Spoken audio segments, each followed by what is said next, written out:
It's time for Agritone, a discussion of issues and events important to rural America. Here's Mike Adams. Hello, everyone from Washington, D.C.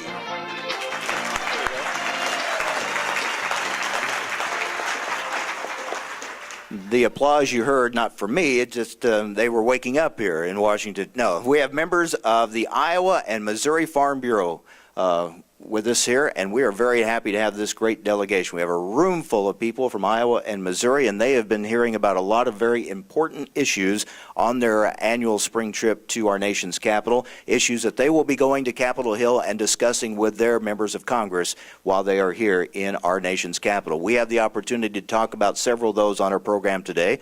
We'll be hearing from Missouri Congressman Sam Graves in just a few moments, who chairs the House Small Business Committee, and later, in fact, the whole second half of the program on today's broadcast, you will hear from Secretary of Agriculture Tom Vilsack, and we have a lot of things to discuss with the Secretary.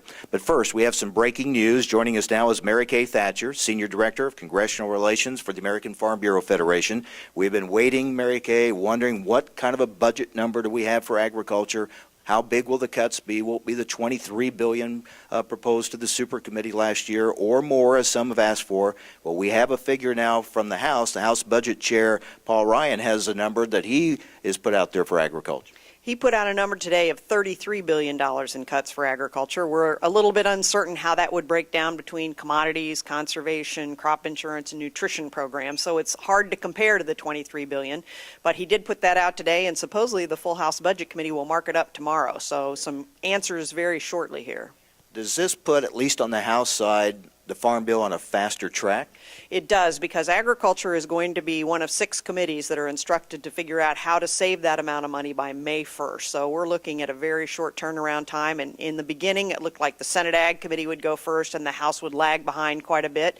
If indeed that's the case, we'll be getting markups in both the Senate and the House pretty darn soon. I was going to say, it'll be interesting to see now, because we have felt all along the Senate would drive this. Does this kind of get them to speed things up? I think it does. Now, we're not going to get very fast, because the House and the Senate are both getting ready to go on a 2-week break about the 1st of April. But I suspect that we will have some real action in the last 2 weeks of April. Does this figure, $33 billion, surprise you?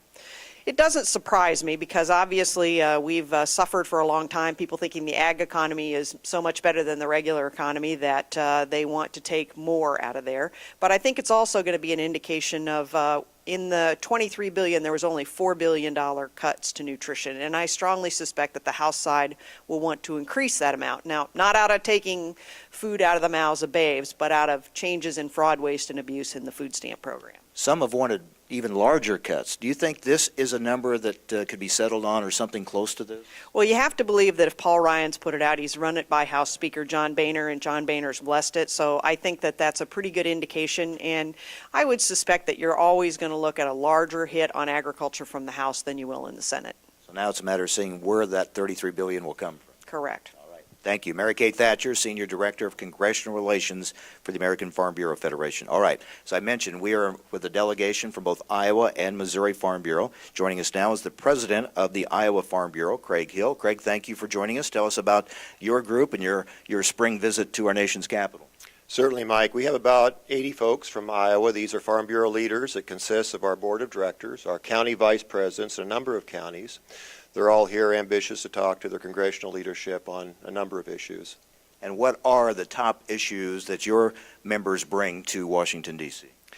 Well, the number one issue, as Mary Kay alluded to, is the Farm Bill and how that budget will play out, what it means, the various titles of the Farm Bill, as well as the regulatory reforms that we're asking for. You know, there's a number of regulatory issues that are hitting agriculture. It's driving up our costs. It's disarming in a bit for us to produce the needs that the global demand is going to be in our future. So we want to talk about all these issues, including trade and others, and we're going to spend the next few days here doing that. We have heard this morning, there's so much talk about crop insurance. We've heard from the Environmental Working Group talking about they want to see us link conservation compliance with crop insurance. What do you think about that? Well, conservation is incredibly important to all Iowa and Missouri farmers. We know that, and we would like to see some enhancements come to the conservation title. We think spending toward Programs for working lands is important. I mentioned regulatory reform, and to keep the regulators at arm's length, we're going to need tools in agriculture. And so conservation is important, but to link the two is pretty difficult. You understand that the Risk Management Agency, an agency of USDA, offers the only crop insurance protection we have. It's a monopoly, if you will, on crop insurance.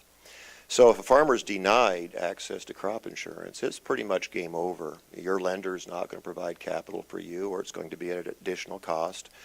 So it's quite a penalty if there is an inadvertent error by a producer, or if we have a weather event or some technical change in our conservation compliance plans. What does that mean? Well, does that mean you're out of business? So it's a big bet. We're not willing to take that bet. All right, Craig, thanks a lot. And again, it's very important to take that message to the Hill. And when we talk about taking a message to consumers of why it's important that farmers have a safety net, that's a message that needs to be told as well. Well, the safety net's incredibly important to farmers, of course. And when we survey farmers and we go through policy development, it surfaces each time as being the number one provision in the Farm Bill, including what we've heard in testimony both in the House and the Senate. But it's also important to consumers because this actually provides farmers a certainty that they can go year after year. It lessens the risk on agriculture, and it subsidizes, if you will, production agriculture in a way that lowers the cost of food. It makes food more affordable. So it's important to producers and consumers. Yeah, and sometimes consumers don't always realize it does impact them as well. All right, our thanks to Craig Hill, President of the Iowa Farm Bureau, Mary Kay Thatcher from the American Farm Bureau Federation. We'll take a break here in Washington, D.C. When we come back, Missouri Farm Bureau President Blake Hurst and Missouri Congressman Sam Graves join us next on AgriTalk.